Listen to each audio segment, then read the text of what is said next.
Hello, I'm Jack Duffy, and this is my presentation for Strategic Management Control Systems, a major project. For the project, I chose a company called Redbubble, and a little bit about what I was trying to achieve in the project. Obviously, just look at Redbubble, how it operates within its industry, look at its management accounting tools, and try to give some recommendations on how it can improve processes, especially when it comes to management accounting. So I guess, what is Redbubble? Well, Redbubble sells t-shirts, funnily enough.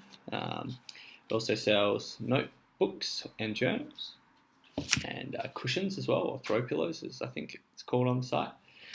And a whole bunch of other stuff: leggings, scarves, iPhone cases, Samsung cases, art prints, wall prints, doona covers, etc. But what's unique about Redbubble is that it doesn't actually design any of its products, and it doesn't produce any of its products. It's a marketplace. It's an online marketplace. So I guess a marketplace is no different if it's online as if it's a physical marketplace. Think about the Queen Vic Markets, for example. The Queen Vic Markets is not the seller. Other people come and set up their stalls there. It's not the buyer. Customers just come and buy there, and it's very similar online. Redbubble does not create the artwork that's up on its website. It doesn't buy the artwork. It's just a facilitator between the two. So the first part of the ecosystem is the artist will create some artwork, uploads it to the website, chooses their margin that they wish to make on the product, and that's how the artist makes their money. Someone comes along and says, I like that artwork and I want it on a notepad. The order goes through, the image gets sent to a third-party fulfiller. That fulfiller will then use print-on-demand technology to print the item onto the product in question and ships it out to the customer. So that's basically the Redbubble ecosystem. And Redbubble's mission is to become basically the largest global marketplace for online, for independent artists, bringing more creativity into the world. So that's the Redbubble mission. As far as the industry goes, as you can imagine, it's very fast growing. E-commerce businesses were not really around, obviously, until the internet came in, and now it's probably one of the fastest growing industries in the world, especially online marketplaces. You see them pop up all the time. Airbnb is a good example of a kind of a recent online marketplace that owns its individual industry. Within that, Uber's the same. So Redbubble's trying to become the same as that, except just for independent artists. Just a quick word on the five forces, Porter's five forces. The industry rivalry is pretty low because it is so fast growing, and there's kind of a lack of competition to a degree. Redbubble's competitors are not so much your Nikes and your Uniqlos or branded companies like that. There's some other companies like Society6 and Etsy, which are similar. Etsy doesn't have the fulfiller network, but the competition is not super high, and a large part of that is because new entrants trying to enter the marketplace, it's incredibly hard to do so because, as you can imagine, you have to get a whole bunch of artists, like I'm talking hundreds of thousands like Redbubble has, to come and upload their website, so you have a large number of designs and products that customers will buy. If you don't have the customers, you won't have the artists. If you don't have any artists, you won't have any customers. Then you have to set up your whole fulfiller network as well, which is incredibly expensive, followed by the website itself, which is the main part of the business, which is incredibly expensive to set up. So the current competitive strategy for Redbubble is obviously product differentiation. As you can imagine, like I said before, if there's hundreds of thousands of artists that all have multiple designs, you'll have over millions of designs, which can go on. Redbubble has over 50 products.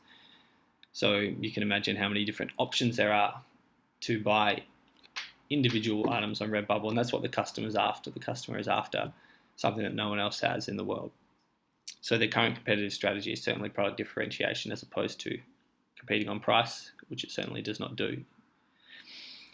For my site visit, I visited the former CFO of Redbubble, who's now in charge of operations and analytics, so that gave me a good understanding of how a large part of the business works. Redbubble's strategy, I think, is important to understand before we make any recommendations on management accounting tools. Redbubble's got 4 focuses, or 5 actually, for the year. One is new markets, so expanding into Europe. One is mobile experience, so Redbubble's got a great desktop website, but it needs to improve its customer experience on laptops and mobiles. Enhancing the artist experience. So how do we continue to get artists wanting to upload work on Redbubble and telling their friends to do the same? And obviously, it's always looking to try to increase its product range and its supply chain processes, which include localizing fulfillment and increasing shipping times.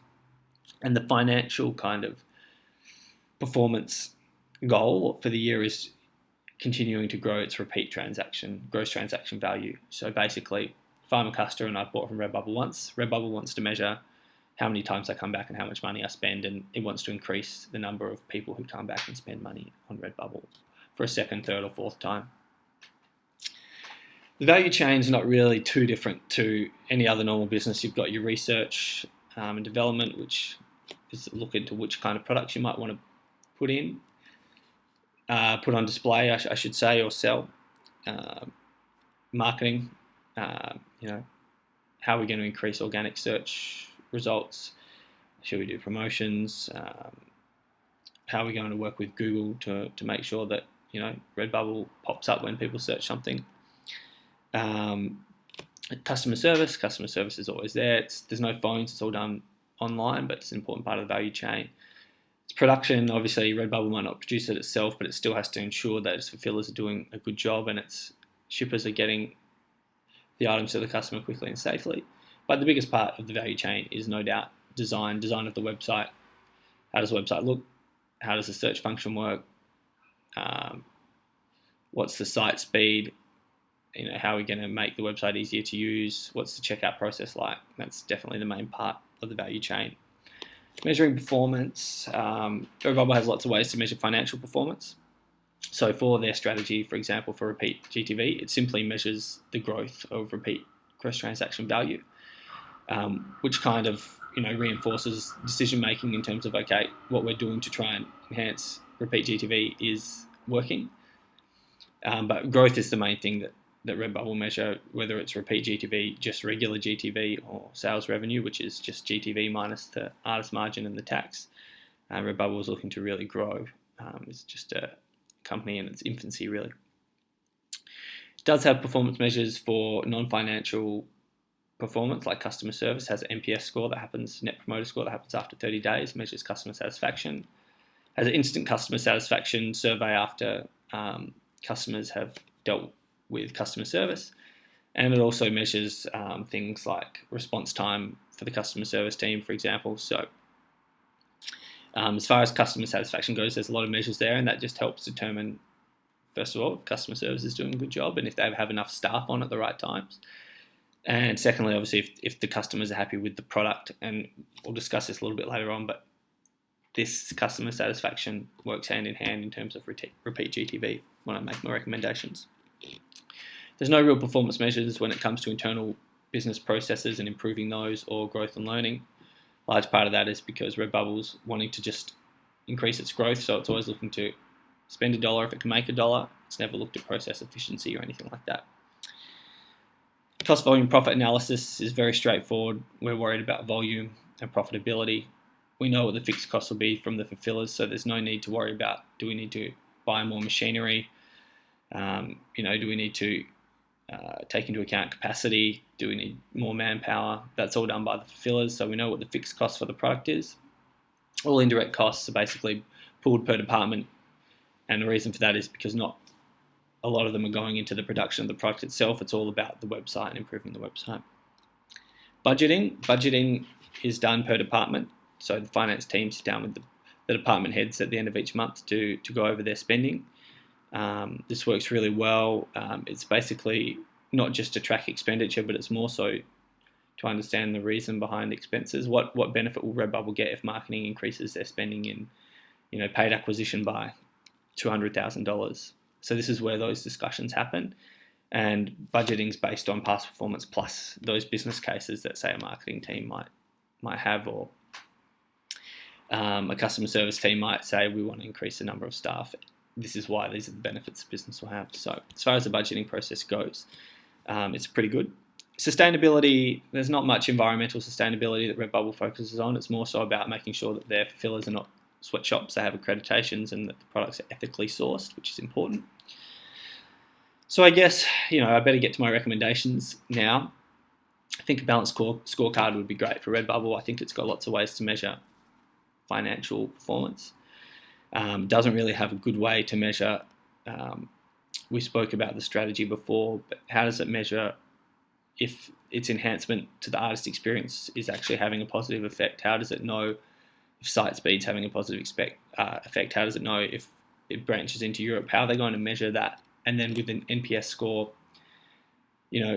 that gets really good results for Redbubble, but they're not seeing the repeat GTV they would expect. So we need to think of a different way that we can measure customer satisfaction to ensure that they come back and buy again from Redbubble. And I think certainly a balanced scorecard would help in that respect, not just worrying about growth, but worrying about the process as a whole and how we measure performance. Site visits is a really interesting one. You measure lots of different areas of the business based on increase in site visits. So how do you break that down? How do you know which site visit increase percentages due to site speed, or because of a marketing tool, or because of marketing promotion, or because of natural growth? How do you determine that? So Redbubble could certainly look at that. Certainly needs to improve its internal business processes. I think, like I said before, the attitude spend $1 to save to grow revenue by $1 is outdated now, and it certainly needs to look to increase its profitability by reviewing its business processes and becoming leaner and more efficient. And I think that will happen as Redbubble grows and its finance team continues to grow. It's a very small team at the moment. Budgeting's pretty good. I don't think they have the capacity to really increase their learning and growth part of the business just yet. So I guess my last recommendation would be for sustainability, and that's to look to be a little bit more environmentally friendly, perhaps work with its fulfillers and shipping partners to ensure that Redbubble maybe minimises its carbon footprint or something along those lines. But certainly Redbubble could do more in that area. There's no doubt about that. So that's my business project presentation, very quickly run through given the time constraints. I think Redbubble, is doing very well. It's clearly growing, and I think with a couple of tweaks, especially with a balanced scorecard and a better look at its internal business process, could certainly become more profitable in the future and will prosper down the track. Thank you.